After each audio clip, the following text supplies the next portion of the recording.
warahmatullahi wabarakatuh. Teman-teman semuanya, perkenalkan nama saya Kekirang Hendra dengan NIM 2326202007.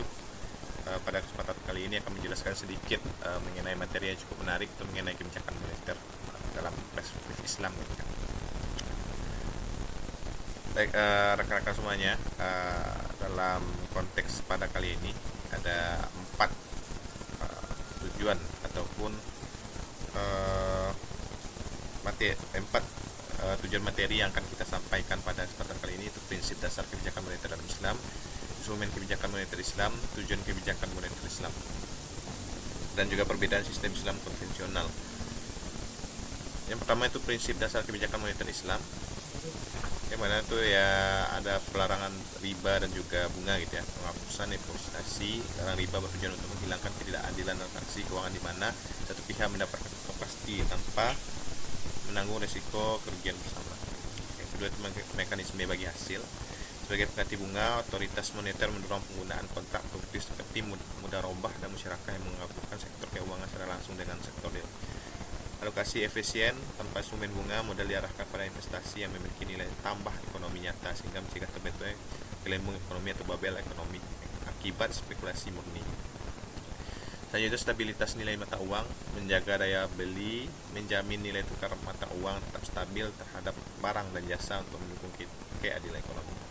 Pengendalian inflasi, mengelola jumlah uang beredar secara proporsional dengan pertumbuhan sektor real guna mencegah depresiasi mata uang.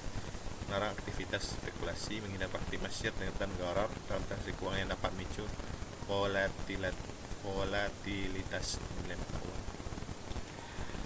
Yaitu keadilan distribusi kekayaan. Yang pertama itu larang praktik riba, menghapus bunga dan transaksi keuangan untuk mencegah penumpukan kekayaan pada pihak tertentu secara tidak adil. Optimalisasi sistem zakat, mendorong redistribusi pendapatan dari orang mampu kepada yang membutuhkan guna mengurangi kesenjangan ekonomi masyarakat. Pemberdayaan sektor real, memastikan aliran modal diarahkan pada aktivitas produktif yang memberikan manfaat luas bagi kesejahteraan umat. Instrumen kebijakan moneter Islam bisa dilihat di sini teman-teman. Rasio cadangan wajib atau statutory reserve requirement, mengendalikan likuiditas, stabilitas sistem dan juga keadilan ekonomi. Kalau di secara Islamnya itu ada sertifikasi IMA suku bank sentral ya. Manajemen likuiditas digunakan sebagai instrumen utama bagi bank syariah pengelola kelebihan likuiditas melalui mekanisme pasar uang antar bank syariah. Kepatuhan syariah menggunakan akad mudharabah dan musyarakah yang memastikan pembagian keuntungan dilakukan berdasarkan kinerja aset real tanpa unsur riba. Itu juga mengendalikan moneter berfungsi sebagai alat bagi bank sentral untuk menyerap atau menyuntikkan likuiditas dalam rangka menjaga stabilitas nilai mata uang. Next, tujuan kebijakan moneter Islam. Bisa dilihat di sini rekan-rekan, mobilitas modal, skema bagi hasil, zakat produktif, pertumbuhan ekonomi yang stabil, mobilitas sumber daya, stabilitas nilai tukar, keadilan distribusi kekayaan. Tujuan di bidang sosio dan ekonomi, kesejahteraan material, mewujudkan distribusi pendapat yang adil dan merata untuk memenuhi kebutuhan dasar seluruh lapisan masyarakat. Kesejahteraan spiritual, mendorong aktivitas ekonomi yang selaras dengan nilai-nilai syariah untuk mencapai ketenangan jiwa dan keberkahan. Keadilan sosial, menghilangkan praktik eksploitasi dan kesenjangan ekonomi guna menciptakan harmoni dan tatanan kehidupan masyarakat. Dan ini perbedaannya. Yang pertama itu keterkaitan sektor, yang kedua itu konvensional, itu sistem arus utama cenderung berbasis pada perdagangan instrumen utang dan derivatif yang seringkali memisahkan arus uang dari aktivitas barang. Dari saya sungguhnya larang riba, menghapus unsur bunga riba, mengalihkan fokus dari sekadar meminjam uang untuk berbagai menjadi investasi aktif dan investasi yang memiliki nilai manfaat ekonomi. Ini mekanisme transmisinya, jalur bagi hasil, ketersediaan kredit syariah dan stabilitas nilai tukar, ini sebagian syariahnya. Dan untuk penanganan inflasi, stabilitas nilai tukar, itu pengelolaan sektor real dan juga larangan praktik riba.